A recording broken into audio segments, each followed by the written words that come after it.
I don't need to tell you that Southern California is a driving town, so it's important to have a car that's reliable and safe with superior performance. To me, that means a Toyota. But don't take my word for it. Visit buyatoyota.com. At buyatoyota.com, you'll get the tools to help you find the Toyota that's right for you. Compare all 25 models, find your local dealership, check out all the latest offers, and even set up a test drive. Your Southern California Toyota dealers make it easy. Toyota, let's go places.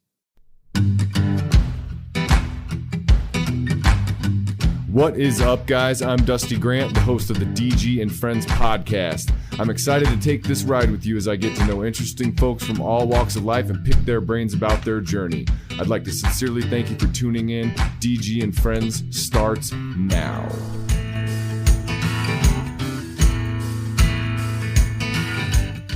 What's up, everybody? Episode 5, DG and Friends, coming at you live on Twitch TV. Everybody out there, I hope you guys are having a good evening. If you're watching the show, thank you. Please make sure you follow me here on Twitch. Check out Hugo's bands Aether and the Merkins. Without further ado, I'd like to say hello to my friend Hugo Hernandez. How you doing, brother? How you doing, Dusty? I'm doing well, man, other than the fact that I just saw something that I need to change immediately. Uh-oh. You know, I thought I had everything fixed, and I blew it again, Hugo. I had my checklist, and I actually did not look at it for the last step, and I screwed it up. But I'm remedying that as we go live on the fly because I am now a professional broadcaster. That's the way to do it. You got to be like Santa, dude. You got to check your list twice. I'm just going to leave out. Are you cool with me leaving the Aether DC tag up there under your name? I can only fit one. Right cool. On. That is cool. We got people in here saying hello to Hugo. Thank you guys for tuning in. If you've never tuned into the show before, this is a very interactive show. Feel free to ask questions. Hugo will be answering. I'll be answering. Nothing is really off limits in here. This is a big kids show. Hugo, what have you been up to, man? How's life?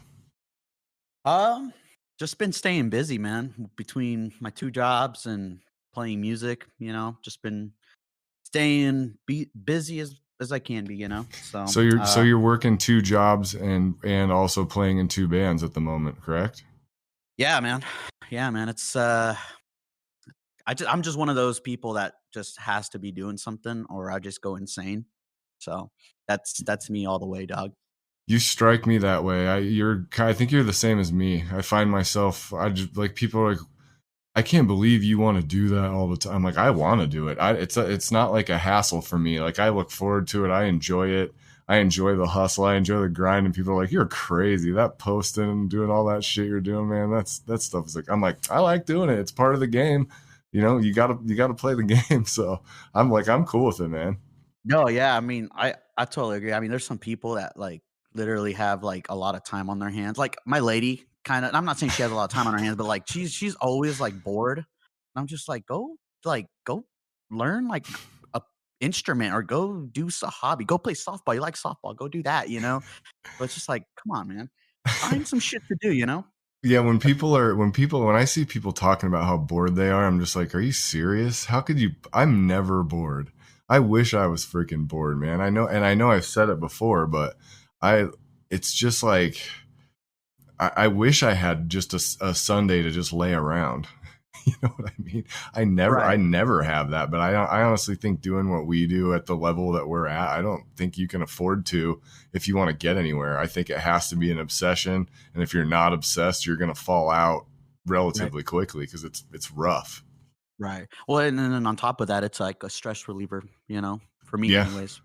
Are you guys on the road anytime soon? I know you guys have been kind of hitting spots here and there. Are you, is Aether or the Merkins traveling at all, like coming up soon, or how are things going there?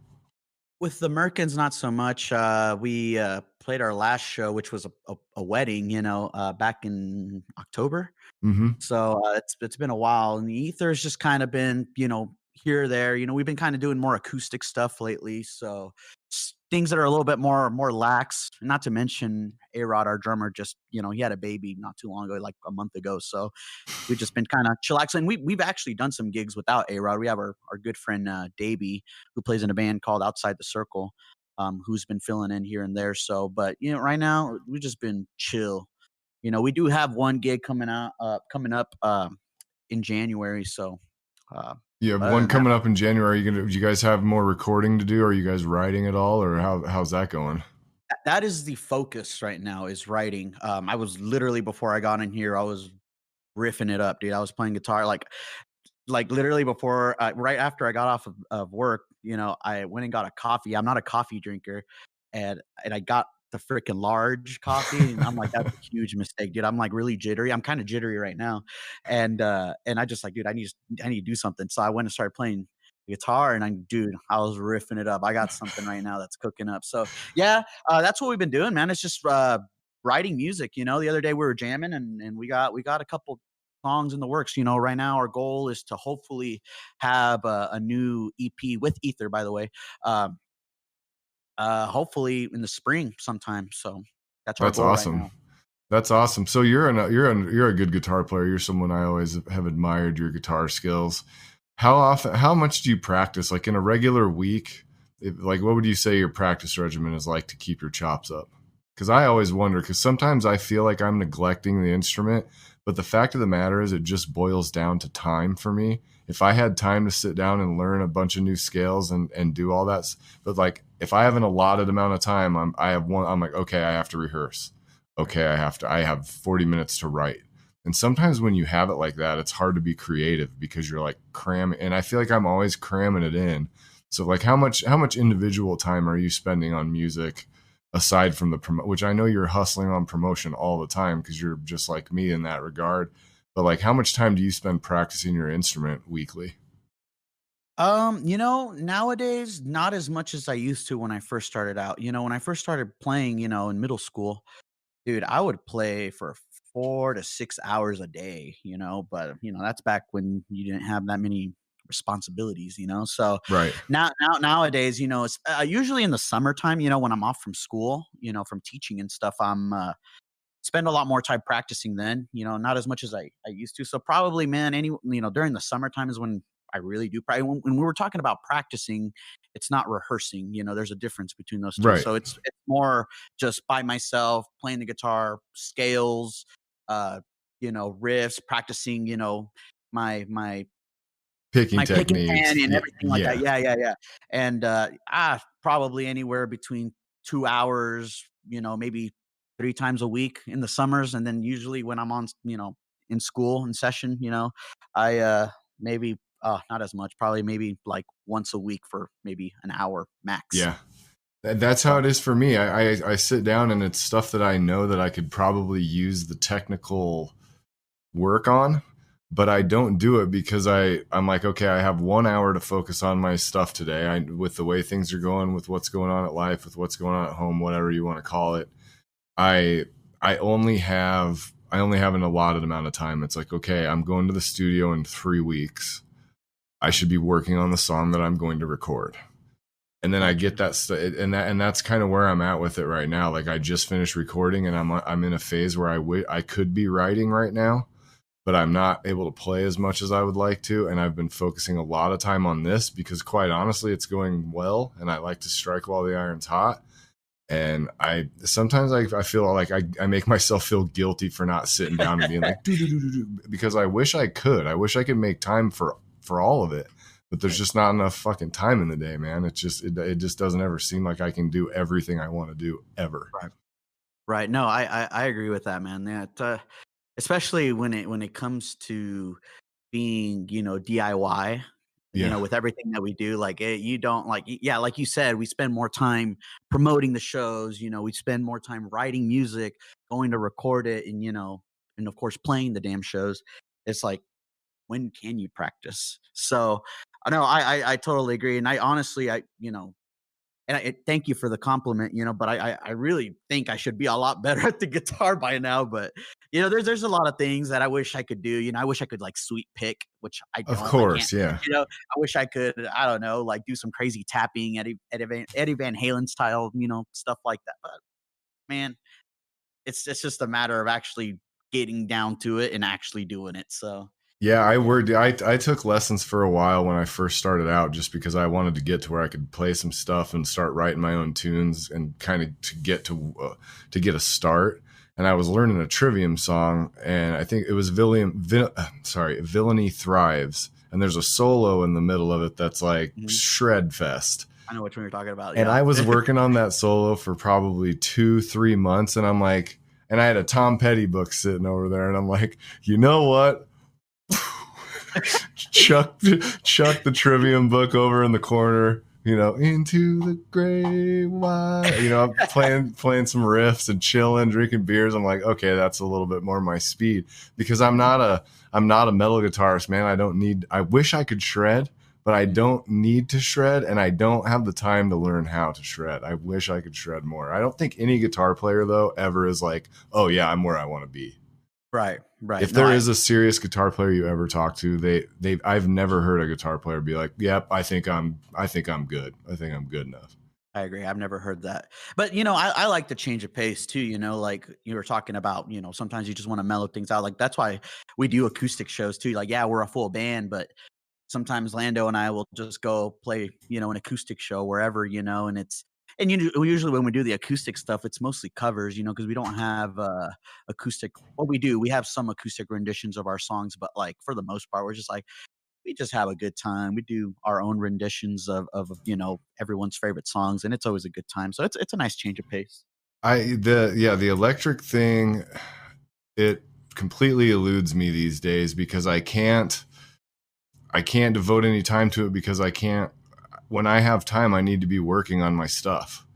I can't, and like writing a metal song is probably not in the wheelhouse of what I need to be working on. I need to be working on my recordings and promoting. And I'm feeling like lately, these days, especially if you want to be successful as like an independent artist, and I don't know, obviously, because, look at me, but I think you have to be like a jack of all trades completely. You have to be a graphic designer, a promoter, a manager, a booking agent, a fucking therapist. I mean, you've got to be everything, especially being in a band. Right. And I think there's some people that neglect some of the areas that they shouldn't neglect. And I think a lot of people aren't treating it like a business. I think you have to, if you're going to be serious, and like what you guys do, you have to be serious. You're going on the road. You're talking about serious expenses. You're talking about dudes leaving their families, leaving their wives, taking risks on the road, risking getting your gear stolen, just anything can happen. And it's just one of those things where you better love it. Better love it, and you better learn all of it, and you better do it the right way, and you better start paying attention, because if you're not, it just feels like you're going to get chewed up and spit out. I feel like after 2-3 years of doing it solo myself, it's tiring, but I'm learning a lot, man. Like, still learning every single day. And it feels like if I wake up and I'm not hustling, I feel like I'm wasting my day, wasting my life. If I have 10 minutes at work to do something for free time, I'm like, boom, boom, boom, boom, boom, thinking about this, working on something. Right. Just, dude, I'm obsessed with it. I love it. I do. I love every aspect of it. And to see your work pay off. Like, I think that's something that a lot of people that are looking for shortcuts will come to you and be like, hey, how'd you do this? It's like, you're not going to execute this game plan the same way that I'm going to. You have to take the lumps and make the errors to even be able to execute this type of thing. And I think taking the lumps and going through the process and failing and second guessing yourself, and the conversation that every traveling musician has with themselves when they start out, do I want to fucking continue to do this? Right. Do I want to put myself through it? Do I want to put my family through it? I can remember traveling and playing a lot of shows where there was nobody there, and I didn't make shit. And then I get home, and then I get home in the morning, and people are mad because kids are sick or something like that. And then nobody shows up, and people said they were going to show up, but that didn't. And I gambled, and I put my ass on the line, and I went out there, and it didn't work out. I promoted, did everything I could, and it still didn't work out. That drive home on Sunday morning, man, you're thinking like, what the fuck are we doing here? Right. And those moments can be very discouraging and disappointing, of course, but at the end of the day, you got to look at the bright side of things. Like, hey, you went out and did something fun for yourself. You did something different. Maybe you went to a new town, got to explore. That's kind of the thing. I always try to be optimistic when it comes to those kinds of things. But, going back, I like what you mentioned about the whole jack of all trades. That's really important, especially being in a band. I know one of the dudes was, I don't remember who it was, but they were asking a question of, you know, being in a local band new, what's something that, as far as advice goes, I think that's one important thing is to be self-sufficient and, DIY, do it yourself. You're just, you're right here. We were just talking about how, Twitch is new to you, but you're learning a lot about these things, right? That's what I love about my bandmates. A lot of them are really good at other things. I got a couple guys in my band that are really handy guys when it comes to like, woodwork or anything like that. And like those kinds of things would help you in the band situation. Definitely. Yeah. And like I know dudes in other bands like Jason Catlett, that dude's multi-talented. I mean, that dude can record, that dude can do graphic design, like Video. you got it made with, you got that guy in the band. Yeah. So like it helps to know a lot of things. And of course, take your time to learn it and, perfect it or get as close as possible to perfect. And that, I mean, that's a, Ugh, I have to do laundry when I get home. I have to lug all my clothes over to the washing machine. Then I get to put them in the dryer and accidentally shrink my cashmere sweater again. Motorcycles make everything exciting. And when Geico makes it easy to switch and save on motorcycle insurance, it's even more exciting. I'm gonna fold all my socks into little balls! Yeah! Geico Motorcycle. 15 minutes could save you 15% or more. perfect seg into that question, because I was actually going to get to that as I knew we would kind of steer this direction with this conversation, just because you and I think, are very like-minded in some of these aspects. But Robert Daniel Elledge asked, definitely would like to hear advice to bands that are new to the local scene, do's and don'ts. Okay. And like I I'm not an expert by any means, but I mean I do got some advice for that. As far as, being new to the scene, one of the things that's most important in my opinion is networking and making connections. If you can do that, then you definitely are going to get your foot in the door. I can give you a great example of this. Like, for the longest time I had, a difficult time booking in Oklahoma. Right. And I just couldn't get my foot in the door. So what it took is me talking to this guy in a band, being like, hey, you know what? Let's do something. Let's swap a show, help me, help you kind of thing, Absolutely. Yeah. And I learned that in the last maybe couple of years, maybe last 2 or 3 years, when Aether started, I kind of started to learn that it is about networking. It is about making connections. If I can't do that, then I'm not going to go anywhere with this. I'm just going to stay in the same spot. That's really important. So make connections, network with people, swap shows, help each other out, on social media too, Do the work. do the work. It's gonna be tedious for one, but it is what it is, man. It's not just a lot of that's the one thing that bugs me about I'm not gonna say a lot of the bands, but there's quite a few bands that are just very lazy when it comes to that. Yes. Like they just expect for a show to pop up, and then they complain online. It's like, man, we can't get any gigs, or we can't do this. I'm like, it's because you haven't really looked into it, man. Like, have you really have you really looked into, emailing people? Another thing that pops up, another thing is like EPKs. Like, people are slacking when it comes to that, or having like a website that promotes you. You Yeah. got a great website, by the way. Thank you. And like you can go, like, for example, like Aether, we have Sonic Bids, which is basically like a resume. It has our biography, our music, videos, pictures, lots of things, lots of information, upcoming shows and stuff like that. It's a link. Go in, send it to, bands, send it to, bar owners, venue owners, email it to them like, hey, we're looking to book. You got to sell yourself too. That's the other thing. You got to sell yourself.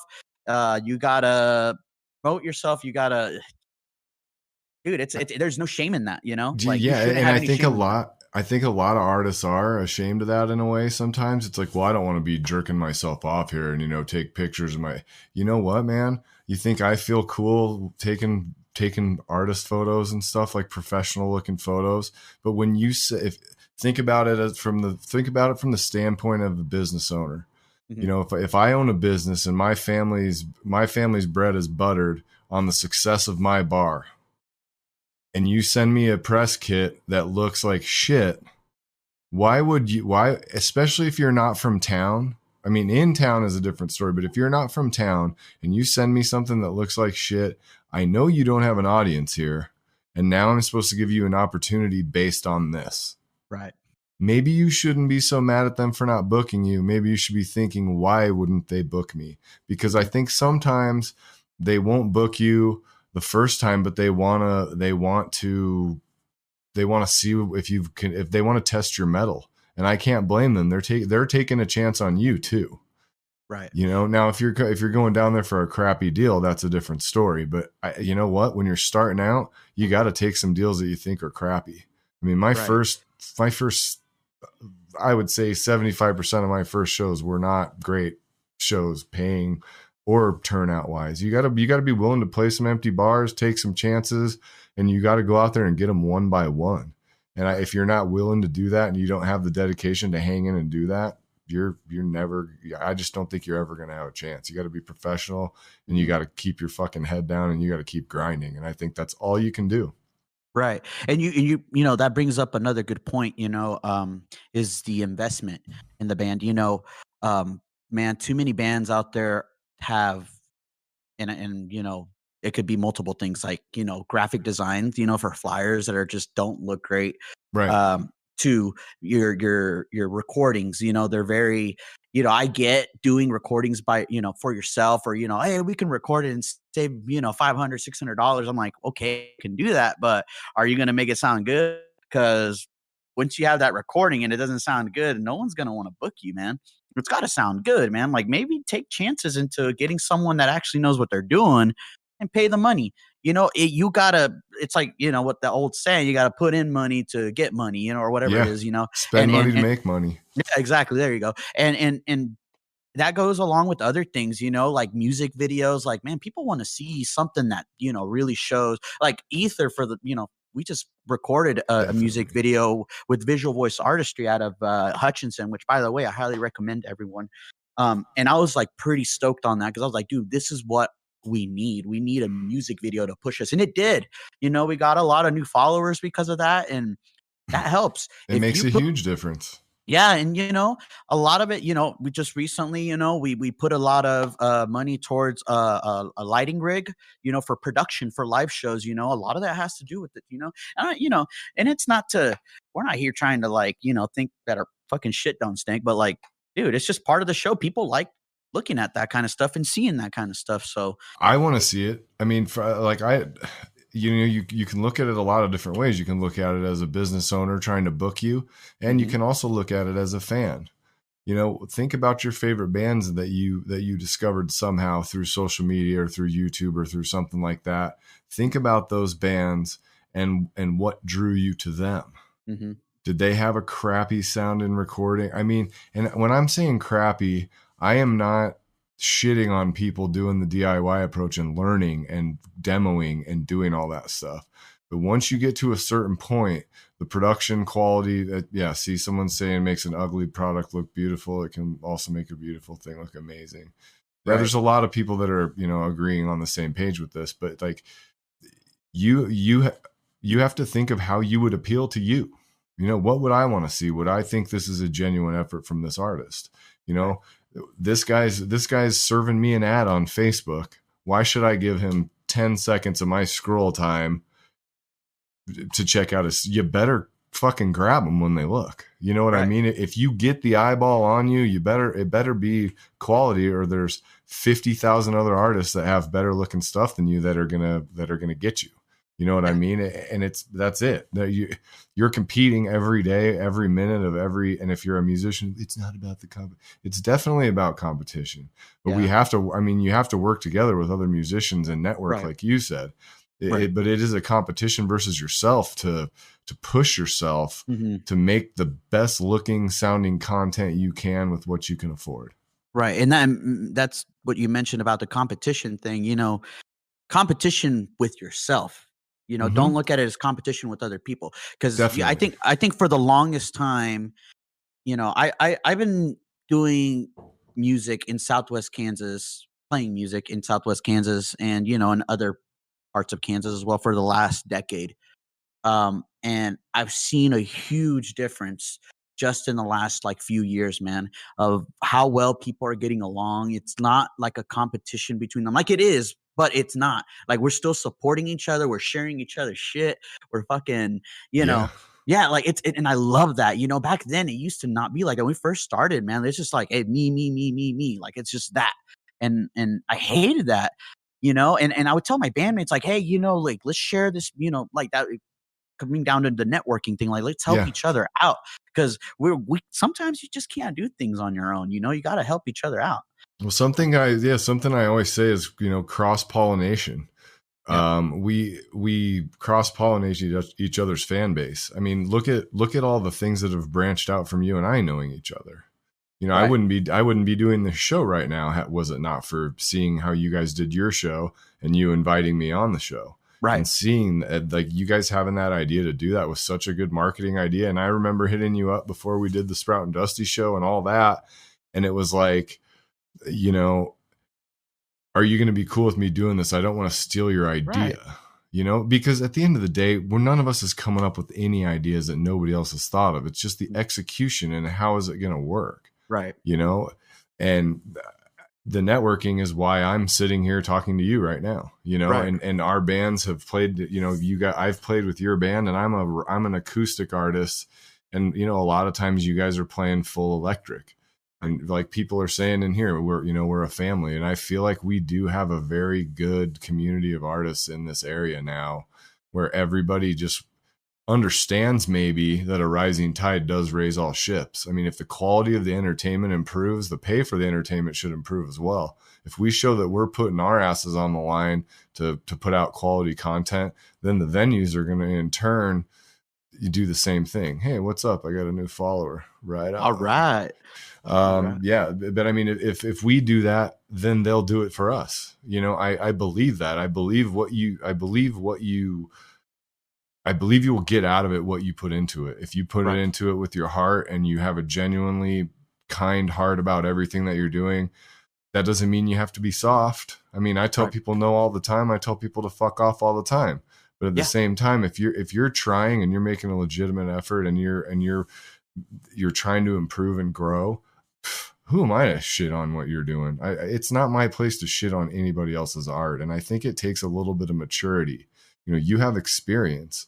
I think a lot of bands that are starting out, they don't have that experience and they believe it's like this cutthroat thing. And it's like, no, don't shit where you eat. Right. I mean, that's really the big thing.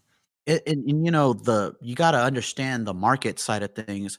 It's like you said earlier, like this is a business, you know, whether, you know, you're doing this as a serious hobby, you know, or not, you got to look at the business side of things, whether you want to or not.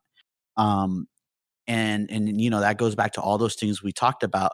But you know, it's like you said right now, you have to know when to say no to certain gigs. Like, yeah, hey, we'll put you on. It'll be, you know what they say, like, oh, we'll promote your name. We can't pay you anything. I was like, nah, fuck that. You know, if you know your worth, you know, get that shit. You know what I mean? Yes. There's nothing wrong with saying no to a gig or whatever it may be.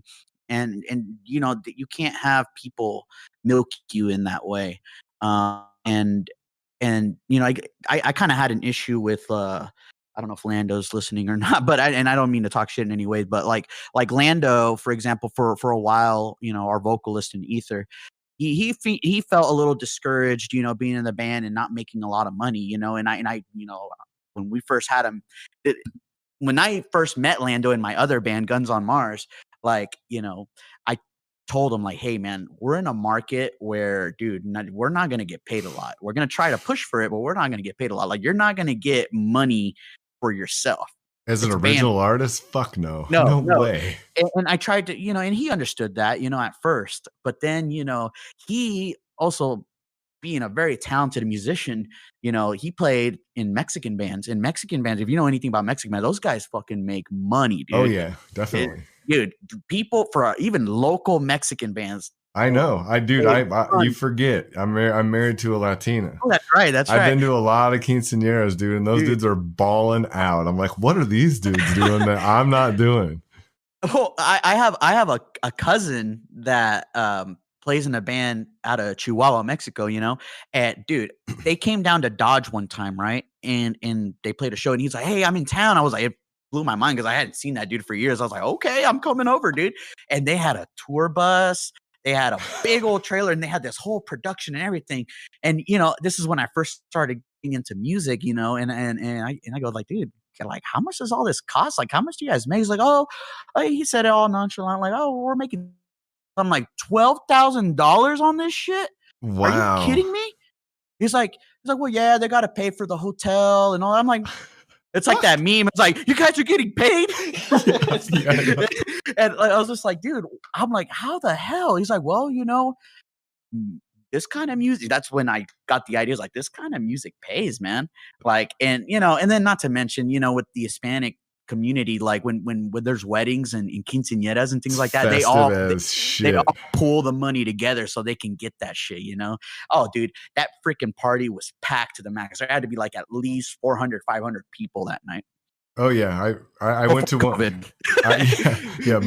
I went to one. I went to one with my wife in like this huge barn, and it was like a horse racing, and I mean it was just crazy. And I'm just standing around with all the dudes, and they're all.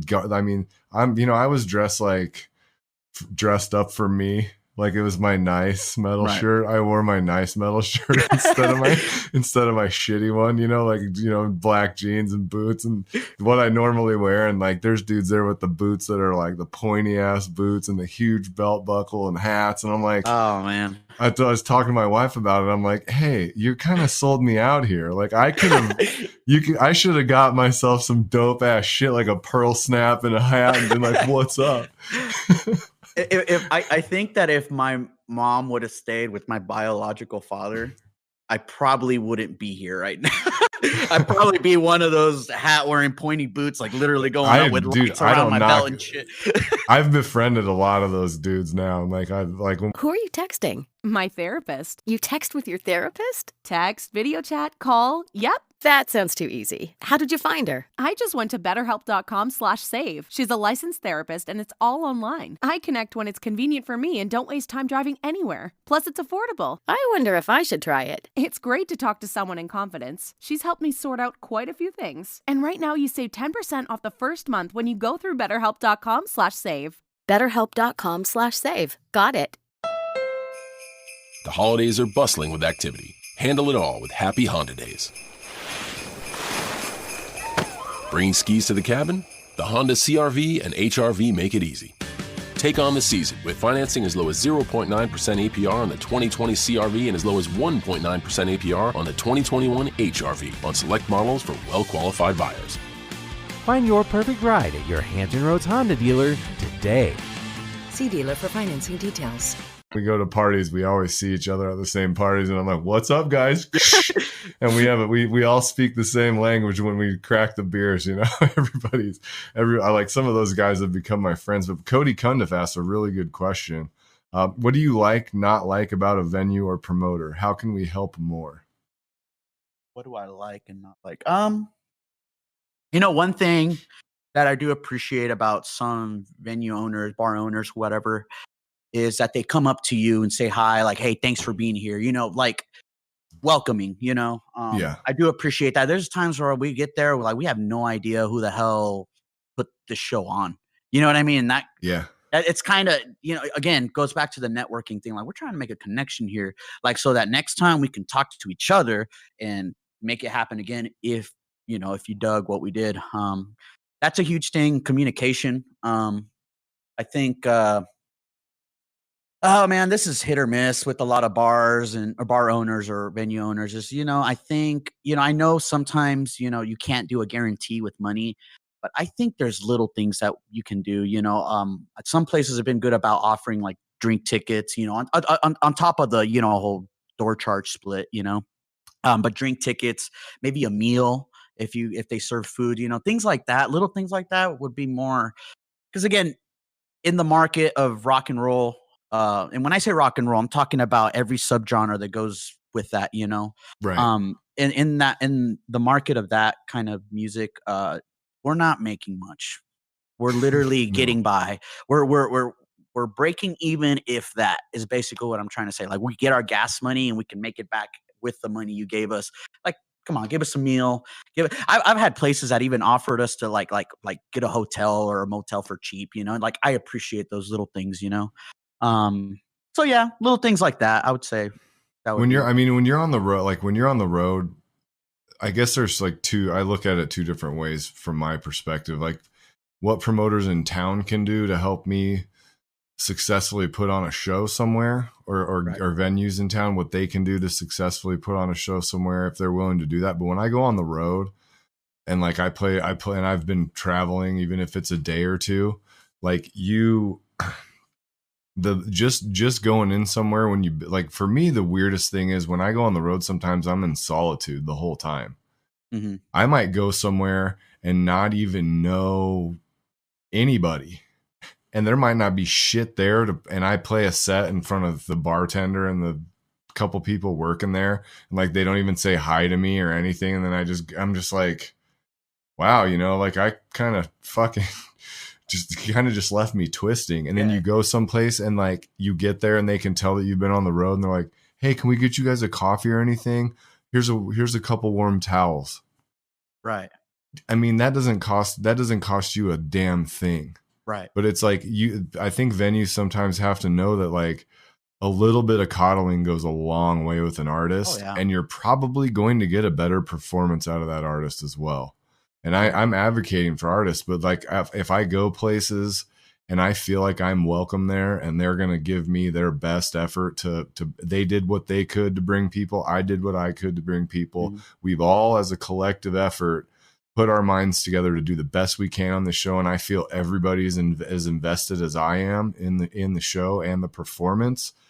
I'm going to give them what they gave to me. When I go up there, even if I'm feeling like shit or feeling sorry for myself or whatever the case may be, you know how it is, man. You don't always feel great when you go play. I mean, that's just the way it is. Right. But like I will sack up, you know, to just have somebody. I will sack up if somebody just comes to me and says, hey guys, we'd like you to try the entire flight of beers. Like me and Sprout did a show in Denver at a brewery, and they're like, we know we can't pay you a ton, but beers are on the house all night. Right. We have great beer. And it's like, okay, sweet. Our hotel is, you know, or we're staying at a friend's house that's not far from here, so we can actually hang out and have fun. And then the staff hung out with us and talked to us, and you guys want some appetizers? And like, we didn't make a lot of money, but that show was badass because we got treated awesome and we got to meet people. And right. Sometimes that's more valuable than the compensation itself. Like the relationships that you make and the feeling you get and those experiences you get from having a good show. But I think some of the reasons why we don't have a good shows is because there's poor communication between like you said, there's poor communication between venues and artists. And the venue's not willing to put anything on the line, and then the artist isn't willing to put anything on the line, and you've got this push and pull thing. And those shows don't seem successful. You know, the shows that are successful is if you have Aether on the bill, Rise Again on the bill, Dusty Grant on the bill. We know we're all going to pull the same direction. We're all going to promote our asses off to the best of our ability. The venues are going to want to welcome us, hopefully.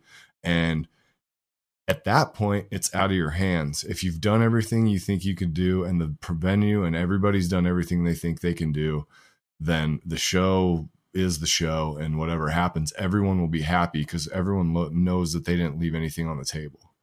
If I feel like when I'm going to play a show, if I feel like someone's trying to fuck me, it's hard for me to be as enthusiastic as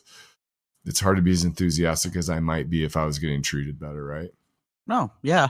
No, I mean, and you're absolutely right. And, you know, and there's that battle too between the venue owner, bar owner, you know, again, goes back to it. Literally all this stuff just connects, you know, goes back to, you know, they're taking a chance on an artist. And again, if they don't do their research on who they're booking, like they might just say yes to anybody. I've had that happen before where they just say yes to anybody. And, you know, I got a funny story, and I'm gonna sound like a dick, but I literally did not mean anything bad by this. But we played a show one time out in Oklahoma, and this was maybe a couple years ago, and I booked the show directly with the venue owner, right? And I go, hey, well, we need a couple locals, right? Of course, you always want a local or two to help draw in the local crowd, of course. Of course, yeah. Right. So, and I didn't, this is my fault too, but I didn't do my research on the bands that were playing. I should have. And one of the bands I was playing, and I don't mean to be rude. I'm not trying to be rude in any way, and of course, I wouldn't say this to their face, but it's just like, you can tell it was very elementary as far as their performance and preparation, everything. Yeah, it's just everything, and that's that going back to the whole advice to you, Robert, like, dude, take time in your craft and get good at it. Like, get good. Literally, that's all I mean by that. And I remember they opened, and oh my God, dude. First of all, we agreed to a 30-minute set, right? It was like 3 or 4 bands. And they had a set list that had like 15 songs on it. Their first song lasted like a solid 7 minutes, man. Oh, Jesus. And it was really slow, again, really elementary. That's like, I don't know how else to describe it, but by the third song, at least almost 30 minutes was up. And I'm like, dude, there's no way they're going to play these 15 damn songs, right?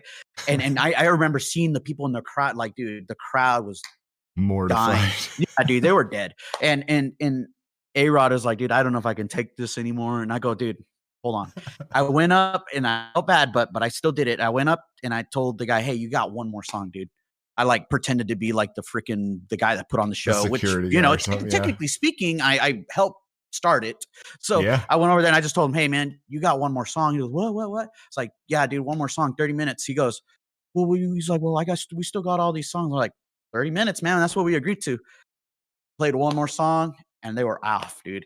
And it just, oh man. Like, I got with the venue owner and I was like, dude, I'm not trying to be rude, man, but we got to look into these bands and see what they're doing. Cause like, I'm all for helping people out, but dude, put in a little bit of self-knowledge into, man, am I doing things well enough that I should be performing, or I should be doing this or that? I mean, it's something that I think about, and I've played quite a few gigs. Like, I know that I'm going to give myself time to get show ready again, for stuff that I've been working on. And I've been spending a lot of time on other things and haven't been playing as much. Like, I'm going to need some weeks. I'm going to need some weeks and hours of just sitting down, building calluses again, training my hands, strength. I mean, I still put that type of effort into it. And a lot of, I've played shows where the openers have literally ran people off. Yeah. Like, you'll be sitting there and I'm sitting there at the bar and I'm like, okay, well, there's 13 people here tonight.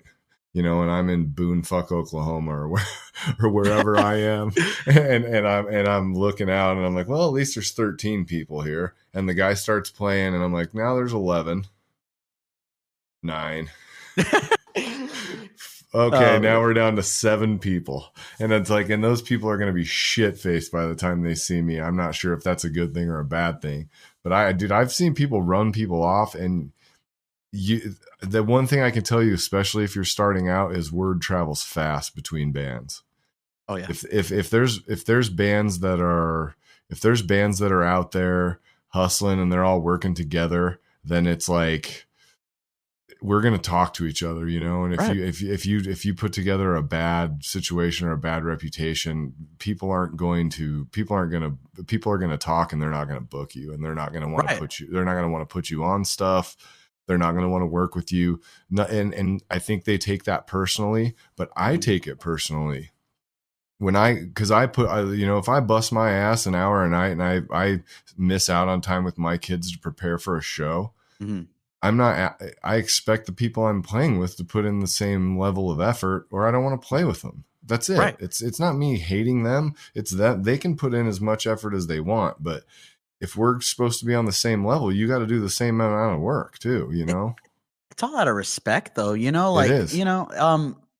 I remember with my first band, our Our vocalist was, great vocalist, but he had a bad habit of like saying pretty rude things over the mic, like if the crowd sucked, like really sarcastic things. And I told him, dude, we can't do that, man. It's like, and then like it's like you say, you get a bad reputation. We don't want to be those, like, yeah, we might sound good, but if we're not trying to convince those 10 people at the bar to like us, or at least one of them, like, it's off-putting if you say, rude things, and I, we've had those situations before, like maybe one of us was acting like an ass, before or after the show. Is like, dude, we got to apologize for those things. Like, come on, man, we got to be professionals, and that again goes back to whole like the tight knit family. Like that's the reason why we love each other, why we share each other's things, because we all have the same ideas, So yeah, I've been that guy too, and I've been in a bad mood. And I was at a show one night, and I wasn't actually in a bad mood that night, but I had a guy come up to me. I think I was in I don't know, I don't remember the town, but I was playing with Rise Again and Sloan Moon. And I played a Stone Temple Pilots cover, and the guy came up on stage while I was playing. And he's like, yeah, man, I think you're playing that a little slow. Oh, God. And I'm like, okay. And I play and I finish, and I turned to him, and I was trying to be like, okay, okay, I'll take that into consideration. And he like wasn't getting it, and he was just, and I turned to him like, dude, you realize I'm in the middle of a fucking show right now? And then I think I'm like, get the fuck out of here. and it's like, I don't know. I want to be like that? No, but I've been a dick to people that have been a dick to me. And I think sometimes people get on artists too much sometimes because they're like, that guy was a dick. We don't know what that guy went through that day. Right. You know what I mean? But people walking on stage, people and shitting all over the audience. I mean, that's not usually my jam, but it was really uncomfortable. And I was out of character that night for how I normally would be as far as professionalism, probably. But I think in my entire solo career, I've only done that twice. Yeah. To where I actually got after someone in the crowd. The rest of the time I was playing like I was playing the fucking Ryman. You know what I mean? But I'll get out what you put in too. If you're saying shit to me or you're being a dick to me while I'm trying to work on my craft, man, you're a dick. It's not you. You deserve it. Right. And you learn from those mistakes. So yeah, hopefully. So I got one from Brian St. Peterson of the Witch Cradle that I want to ask you. How does music influence you as a teacher and vice versa? Oh man.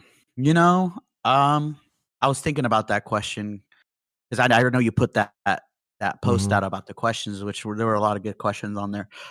I don't know if one influences the other. I think if it influences anything, with any job, I love my job as a teacher, by the way.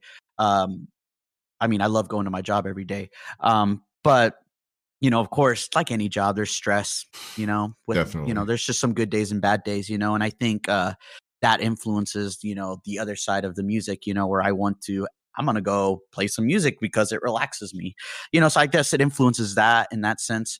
I don't know if he was saying that, like situations that happen at school influence my music in any way. I've only maybe had that happen maybe once. I actually made a post not too long ago on my Facebook. I had a Facebook memory pop up, and it had been 5 years since I started teaching. And, with most, colleges and when you get your degree, there's an internship side of things, and I had a really bad scenario with one of the buildings, one of the schools that I was at, where I was, for lack of a better term, was getting shit on every day by the teacher I was working with, by the principal. And I felt like shit, man. Like I even in the post I mentioned, like, dude, I don't know what depression feels like, but I think I might be depressed. Yeah. I don't know. I know people that deal with that, and I'm like, I don't know, but I think I'm feeling that. And I felt like shit. I was playing with 3 bands at the time. I was playing with Derek Relaford's band, the Trevino, Guns on Mars, and the Merkins at that time. And I actually 4 bands. I was playing in Ianos too. And I just told everybody, hey, I'm done playing music for a few months. I got to focus on this. And so, as time went on after that, after quitting, I even quit my part-time job, which was my only paying job at that moment. They don't pay for internships. Fuck no, they don't. And and dude, I was like focused for like a month trying to impress this teacher, this principal, and I just kept getting shit on, dude. I was like, what the hell's going on? What do I need to do? Right. And I called up my college supervisor. I go, hey, you know what? This is going on.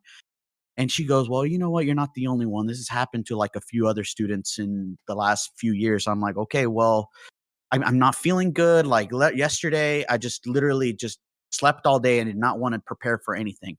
I explained everything. She goes, okay, we're going to remove you from this. There was a whole argument about this whole thing. So anyways, just to skip forward, I got moved to another building where everything was a complete 180.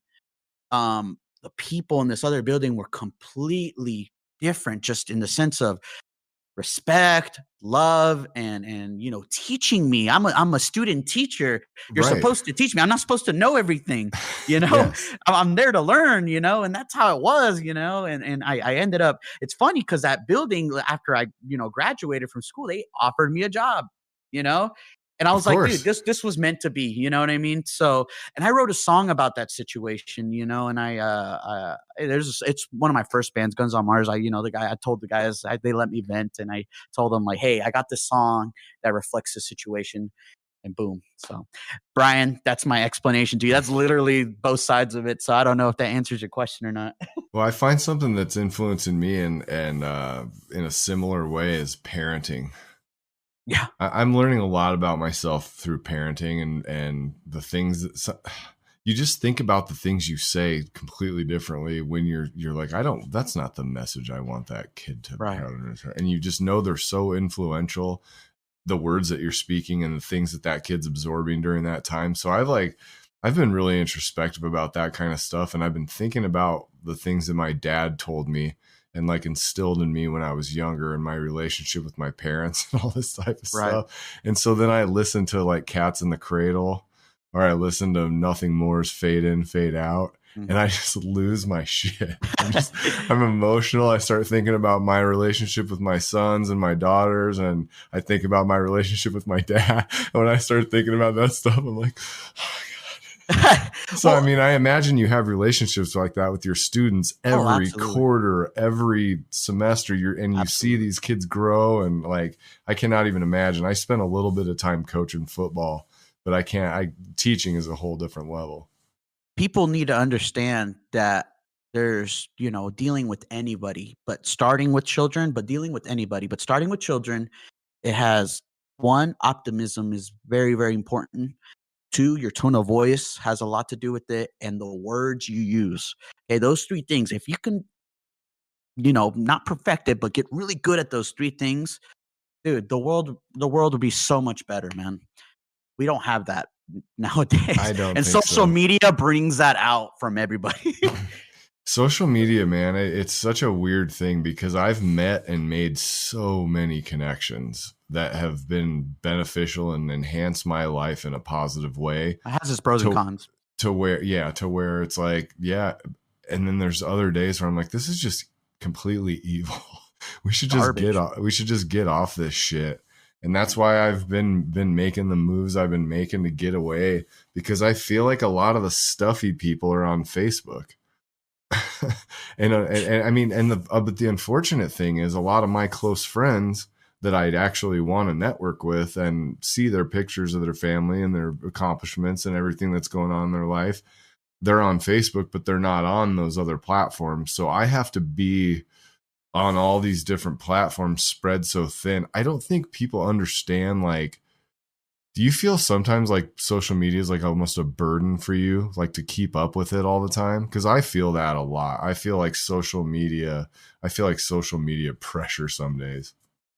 I feel it in the sense of, when the whole COVID thing happened, of course they shut down all the schools in Kansas.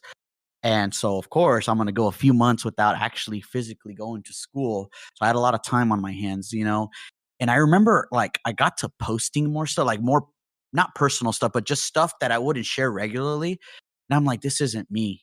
I'm usually just talking about music, stupid memes that are, not, and when I say stupid memes, I'll talk about memes that aren't going to offend people, that are more middle ground, neutral, if you will. Right. And I was sharing stuff, and I'm like, and I started noticing there's the people that you're Facebook friends with that you never talk to, and for some reason the post you made is somewhat negative or offensive to them. They want to comment, and I'm like, you never talked to me until I posted something like this. You're just I'm waiting. Like, yes, and it's just like, those are the people. That's what's wrong with the world. Those people that just are trying to argue with you. Like, literally, subconsciously, I do think people love to fucking argue. Like, some people do. Like, you just want to fucking fight. And dude, go fucking do something. Jesus Christ. I was somebody, God, it came up in my memories. It was today. I think it was today or yesterday, but it came up in my memories. I think it was my second ever live show, solo acoustic. And it was somebody's Facebook live feed.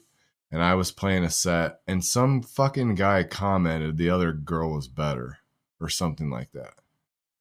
And I didn't see that. And I didn't even know, I didn't see it last, or if it was 2 years, 2, 3, whatever, however the fuck long ago it was. But it was a long time ago, and it was my second show ever. And I'm like, hey, bitch, have you ever fucking picked up your guitar and played 9 original songs in front of a room full of people? And it's your second show ever. See how fucking clean your set is, buddy. Right. Cause but those are the people. It's like how you took specific time out of your day to shit on somebody's art. Right. You have somebody, and I've been guilty of it, especially when I was younger. Those guys suck, this and that. I've been a dick before. I'm human, but there's people that are, and now that the way I look at it is, I'm like, this dude is like busting his ass, obviously, and he really cares about it, and it's something he's passionate about and makes him happy. Why would you not isn't the natural instinct as human beings to support that person that's doing something that makes them happy? But it doesn't seem like it's that way. It seems like we got it fucking twisted now. And I don't know where we went, I don't know where we went wrong. And that's especially noticeable in our genre of music. The elitist, in the metal, hard rock shit. All those guys. I've been there, dude. It's just like, dude, like I see, like you go on Loudwire or Metal Injection and everything, and you see all these dudes just shit on people. I'm like, dude, what? Why? I don't get it. Like, just go listen to what you like, motherfucker, and leave the other fucker alone. Well, and you'll see it. And there's been some stuff where like I'll do some funny shit. I'll just troll every once in a while on a Friday night or something. I'll just go on like a KS Cake News or something Facebook post, and it's some stupid topic, and I'll just pop something off just because I know it's gonna piss everyone off. And then funny. I'll see all the reactions start coming in, people go off, and then I just leave. I'm like, funny, it's so easy to trigger people. And another place that's really easy to get them is on MMA fighters. In the comments on their Instagram. So like if an MMA fighter's hitting mitts, like doing highly technical shit, people that are fighting in the UFC, you know what I mean? They're the elite of the elite. And like some dude in his profile picture sitting there in a wife beater, and he's like 400 pounds. And he's like, you're leaving your left hand down when you're throwing that cross or whatever. That's too funny, man. And I'll comment on it or something. I'm like, I'm sure he's taking advice from you. And they'll, say something. And boom, boom, boom, boom, and you just get I mean, it's so easy to piss people off these days. It's like, y'all need to find something better to do. God exactly. damn. These people are easily pissed. And like I said, there's just people that like to argue, man. That's just, I stay away from those people. I'm the same way. I've got friends that want to do it, and I'm like, no, I'm not going to do this with you. Like, if this is what you're into today, fuck off, buddy. I'm not interested at all. Hugo, we've hit the hour mark. It seems like we've been talking for about 30 seconds. I know, man. I feel like we got so much to talk about. Plug some. We do. You're going to come on again, hopefully, and hopefully I'll be coming on yours again. When are you going to start the podcast back up? Do you know? Do you have a plan? I'm thinking somewhere in the middle of January or late January. We kind of took a break for a little bit because A-Rod had his kid, and so and then of course trying to focus on writing music right now, so we can get another EP out to whoever gives a shit about Aether. So you guys are being smart, unlike me. I'm just leaning into the podcast thing, and I haven't been able to play, man. So I've just been putting all that energy into this. Why don't you tell everybody how they can connect with you, your bands, all that good stuff? If you have anything you want to plug, now is the perfect time to do it. With Aether, I mean, you can find us anywhere at Aether DC, AETHER DC for Dodge City, because that's where we're from. YouTube, Instagram, Twitter. Like, we're really trying to push that. So if you guys are on there, go to Twitter, Instagram, and YouTube, because Facebook is eventually getting obsolete. You'll notice you'll notice the handles that are below our names for this entire show are our Twitter handles. Guys, I'm telling you, Twitter is a great place for artists. If you're trying to grow your promotion company, if you're trying to book shows, if you're trying to network, you need to be on Twitter. That would be a piece of advice that, for tuning in, that's a nugget of advice that I would love to give you. I know it's weird and it's intimidating at first, but if you use it correctly, it is a very effective platform. I would encourage you to follow us both there. So Hugo, if you have one thing to say, this is a very deep question. Put one message out into the world before we go here. Message out to the world. Yeah, if you have one thing to tell people and inspire us. Man. I'm putting you on the fucking spot. Yeah, you are, This is something I'm thinking about. I might just start doing at the very end. Man, this is probably pretty basic, and I'm sure most people would probably give this answer, but man, people just need to start being nicer to each other. Start being more loving, and start just... If I can give, for real, like a really good piece of advice, start ignoring the shit that supposedly bothers you and just move on with your goddamn day. Because at the end of the day, man, you can die tomorrow, the next day, whatever it may be, and you're living in that anger. Just stop it. Be optimistic. Think about the good things in your life and move forward with that. Life's too short. Life's too short to be thinking about politics. Life's too short to be thinking about the fucking outburst you had with a friend or whatever it may be. Like, fix that shit and move on, man. That's agree with you. That is an amazing way to end the show. Hugo, I love you, man. I'm so proud of you. Your hustle is you're very respected by me, man. I watch you guys working your ass off, and I'm super fucking proud of you and super happy for you. And I cannot wait till our paths cross again in real life, sir. And I gotta say one more thing is I love you, Dusty, and I love your work ethic. And if you guys really, really, really want to learn some shit, especially if you're a musician, check out Dusty, because he has a lot of great content that's gonna, get your band or solo artist, whatever, moving forward. Trust me, you want to take advice from him. It's something that I want to get into. I've got somebody coming on, and I'm starting to network with some people that know some stuff, some people that have inspired me and been kind of mentors for me to try to grow, and people that I trust and respect. I'm going to try to get them involved, because I do just want to put good energy out there and help if I can. And I hope the show's fun, and I hope it's funny, and I hope you had a good time, and it didn't hopefully it didn't feel like a pain in the ass for you, dude. But I love you. And Aether, the Merkins, guys, please connect with Hugo. Please listen to Hugo's music. We are going to take off for the evening. I hope you guys have a great rest of your week. This Saturday, emergency podcast alert. I've got Christian Machado coming on the show. I just got that booked today. Got confirmation from his record label. So I got someone official coming on Saturday. So if you were a fan of Il Nino, definitely tune in Saturday. Guys, I love you. Hugo, I love you. Thank you so much. I'll have you on again. Good night, everyone. Take it easy. All right, guys, that's a wrap on today's episode. Thank you for tuning in. Don't forget to follow and subscribe to the show on your podcast platform of choice to be notified of new episodes, and leave a positive review if you dig what you're hearing. Guys, I would love to hear from you on social media. Let's get connected at DustyGrant57 on all platforms. All right, y'all, that's it for now. See you next time on DG and Friends.